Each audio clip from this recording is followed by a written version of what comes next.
नमस्कार, मी निरंजन प्रकाश भोंकर, वैराग नगर पंचायत उपनगराध्यक्ष.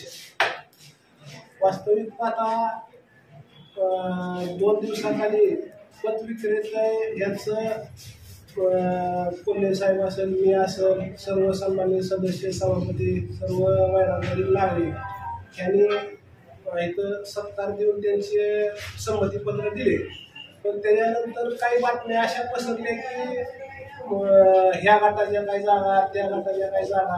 पण खरं बघायला गेलं तर हे पत विक्रेते ह्याचं इलेक्शन होतं, हे काही कुठल्या पक्षाचं इलेक्शन नव्हतं. आणि ज्यावेळेस हे सगळे सदस्य आहेत, ह्यांनी सगळ्यांनी वैयक्तिक आपापल्या घरपट्टे भरून ह्यांचे पैसे भरून ह्यांनी फॉर्म भरलेले आहेत. त्यात कोणाचाही हस्तक्षेप नव्हता. पण ह्याला विनाकारण काही जे वैरागमधील संतोषी लोक आहेत ह्यांनी याला वेगळं वरण दिलं आणि विनाकारण बातम्या अशा पसरल्या की ह्या गटाच्या जागा आल्या, त्या गटाच्या जागा आल्या. कारण वैरागमध्ये राजकारण करत असताना हे पत विक्रेत्यांचं जे इलेक्शन होतं ह्यात कुठल्याही राजकारण किंवा कशाचाही संबंध नव्हता. कारण ज्यावेळेस वर्ण यादी आली त्यावेळेस आमचे नगरसेवक सभापती वाघसाहेब त्यांनी स्वतः मला म्हणले होते किंवा ही यादी आहे, आपण ह्याची नावं काढू. मी म्हणलं ह्यात राजकारण कशाला आणायचं आहे, आपण जी काय जेणे फॉर्म भरतील त्यांना सगळ्याला फॉर्म भरू द्या. जर समजा जास्त झाले तर सगळेजण बसून त्यातलीच काय तर एक नावं काढू आणि बिनविरोध करू असं आमचं ठरलं होतं. त्याप्रमाणे 6 जागा 6 अर्ज आले. त्यात आमच्या रोपवाईचा भाऊ आता त्यांनी बी अर्ज भरायला आल्यावर घेतल्या बाबाशे फोन केला रोपवाईला की कशाला इलेक्शन लागतो, आपण बिनविरोध करू. मला रोपवाईचा फोन आला की आपण असं काय करायचं. मी म्हणलं तुम्ही सदस्य आहेत, कशाला आपण इलेक्शन लावायला, बिनविरोध करू होत असेल तर. त्याप्रमाणे बिनविरोध झालं. बिनविरोध झाल्यावर नगरपंचायतमध्ये सन्मानाने सगळ्यांना सत्कार केला. मी होतो त्यावेळेस, वाघसाहेब होते, सन्माननीय सदस्य होते.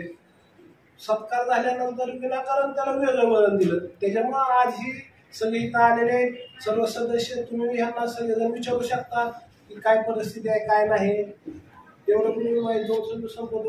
एकूण सदस्य 6 आहेत, त्यापैकी इथं 4 आहेत, 1 जण अजून येणार आहे. पण ही काय माझ्या गटाचे किंवा त्या गटाचे असे नाहीत. ही एक वैरागचे नागरिक म्हणून त्यांनी इथं अर्ज भरलेले आहेत. आणि पत विक्रेत्याचं काम काय, पिशव्या असतील, अतिक्रमण असतील किंवा ज्यांच्या कोणाच्या अडचणी असतील त्या अडचणी त्यांनी नगरपंचायतमध्ये सांगायच्या आहेत. आणि याचा प्रसिद्ध अध्यक्ष शिव असतंय, ही त्यांचं काम आहे. ह्यात राजकारण आणायचं काहीच गरज नाही कोणाचं. म्हणजे हे जे आहेत आत्ताचे ते भूमकर गट, निंबाळकर गट, राऊत गट, सोपल गट असे कोणी नाही, काहीच संबंध नाही. तुम्ही यांना सुद्धा विचारू शकता. आणि हे जे आहे ती हे ह्यांना तिथं धंदा करून आपलं ही करायचं आहे. त्याच्यामुळे ह्यांच्यावर प्रेशर टाकून तू माझ्या गटाचा आहे, मी तुझ्या गटाचा आहे असं म्हणायचं काहीच कारण नाही. ह्यांनी आपापलं तिथं ही कुणा या राजकारणाला आलेलं म्हणजे नसते. ह्यांनी आपापलं ह्यांचे तिथं व्यवसाय करतात, ह्यांचे ही करतात. तेव्हा ह्यांच्यावर हा माझ्या गटाचा आहे, त्या गटाचा म्हणायचं काहीच कारण नाही. तुम्ही ह्यांना सुद्धा विचारू शकता सगळ्याला.